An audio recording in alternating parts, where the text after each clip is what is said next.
Hello YouTube, Crazy Robot Lady here with part 2 of my collection video, or collection tour video, whatever you want to call it. Alright, so we are now in my room. Don't mind the random box. That is Zoe's Hid, my Aibo 220, and it is going to Ohio to get repaired. This is my doll collection. Some of these are animatronic and some of them are not. The little baby on the far left is not animatronic. I won her in a giveaway on a Reborn Artist channel. To her right is May, my real baby, made by Hasbro and iRobot in 2000. To her right is Amazing Amanda, this girl. I don't know where the phone is in relation, but I'm trying to do this further away so you guys can see better. She was made by Playmates in 2005. Next to her is Lovabo, whose actual name is Etienne. He was made by Spin Master in 2017, and he is the male version of the ever-famous Lovabella. And then here on the very right, far right, whatever you want to call it, is my Japanese Ichimatsu doll. I have no idea when this guy was made. I would guess probably in the, oh man, I don't know, anywhere between the 20s and the 40s would be my guess. His hair is real. I don't know if it's synthesized or what, but it is movable, and I'm not sure actually if he is a boy or a girl, because even Japanese girls could have this haircut. But he has real glass eyes, and he is made of composition, which is a combination of mucilage glue and sawdust, and it was hardened in a mold and cold pressed. Now my guy has the boxing glove fingers.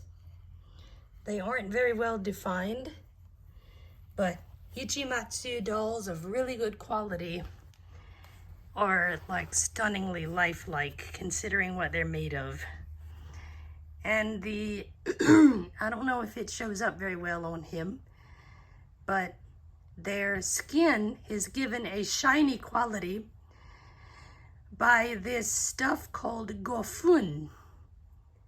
And it is literally ground up lobster shells and something. I can't remember what the other thing is, but it makes it really shiny. Okay, so down here we have the Playmates crew and my said excuse for the recording setup. This is the part that you don't see. But anyway, all right. On the far right here, we have Jill, who is the most advanced of these three.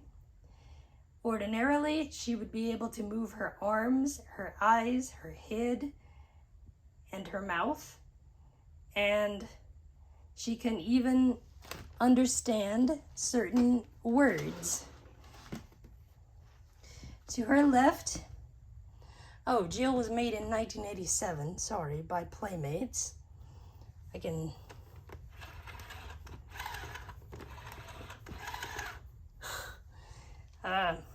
Unfortunately, mine's arms are not moving. I think that part of her motherboard may have failed or something, because the guy who repaired her said that at one point her arms were moving and then they just stopped. So whatever. She's doing the important things. She's talking, she's responding, she's looking left and right and blinking and moving her mouth, which the only thing she did when I had her was, or had her before, was really talk, listen, and turn her head from side to side. There wasn't much in the way of facial movement. There might have been a little bit of arm movement, but whatever. She's been through HE double hockey sticks and back, and I'm so glad she's working now. All right, to her left is Cricket. This doll was created in 1986 and is also made by Playmates. She has tons and tons of tapes and outfits and accessories, and whew, she is not as advanced as Jill. She does not speak she does not respond to voice commands, but her eyes and mouth do move, and she's very cute with her little alien expression. And to her left, I need to pull your hat back or something, sir. This is her little brother, Corky. And yes, he does look a bit like Chucky, but there is a reason. Chucky was designed after Corky. The people who made Child's Play just said, oh, that doll looks creepy. Let's use this as a design. And ever since, dolls have been changed from innocent, beautiful playthings of children to creatures of suspicion and demonic powers. None of which I believe. I mean, if you don't press the button, they don't talk. If you don't put batteries in them, they don't move. And anybody who says they do are just trying to get attention. There may be a few exceptions where there may be demo batteries implanted somewhere. I've had this happen. On a toy dinosaur that I had.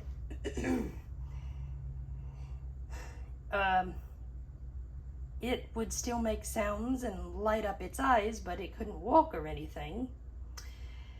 And eventually, I took its AA battery compartment out and found this little bitty round soldered in battery that eventually exploded and ruined the entire toy. But anyway, otherwise, they do not do anything on their own.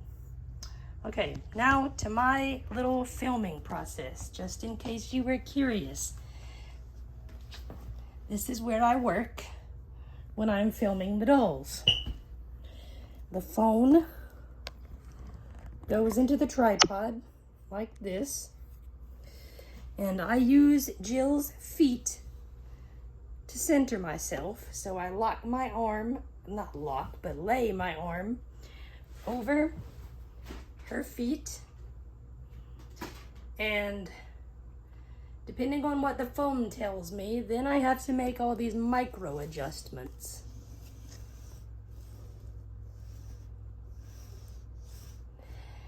And to show just a few other things here, behind this tripod is a stupid advertisement thingy. I use it so that I can slide the tripod around more easily. And then behind that, here in the floor, is a strip of duct tape. And I use this to line up the chair legs so that the shot is straight.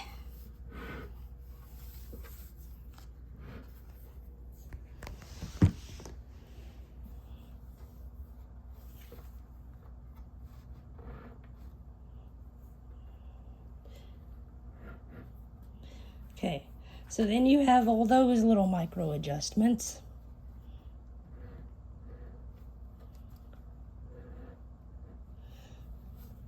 So everything lines up as closely as possible. A little more to the left. Check the ends. Yep. Nope. So yeah, and then after I adjust the chair, that's when I go about adjusting the tripod. And this little baby has 360 degrees of freedom. It's on a ball joint. And yes, the front of this is broken because a certain little individual who weighs 140 pounds stepped on it. But anyway, this concludes part 2. We will reconvene in just a moment and start the major guts of the robot collection. So as always, thank you all for watching, and I will see you in part 3.